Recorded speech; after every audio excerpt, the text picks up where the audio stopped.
So, mga manang, i-share lang nako ang birthday journey sa akong inaanak, mga manang, no. So, every time na ani siya birthday, ako ginagahuna-huna sa concept sa iyahang pictorial. So, mura na ako mga ambag diri manang sa mag-pictorial. So, naglisod jud ko pag-adjust sa iyang attitude manang kay tungod wala may mga babae diri, mga laki ra gid kasagaran na diri sa balay.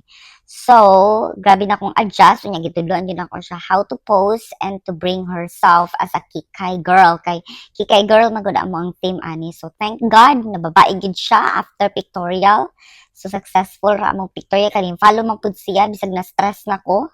Ana lang mga manang. So, mo ni siya hitabo sa iyang birthday party. Lipay kay siya bahalag iyang cake na buak. Kay dinalian. Kagwapa sa akong band. Este, kagwapa sa nag-birthday. Oh my God. Masuya na po sila ni mga manang. So, mo ni nahitabo pagka-end sa iyang birthday. Simple celebration lang ni siya mga manang, ha? Ay, makasuya. Ikapoy tawon ang birthday celebrant. Atay lang.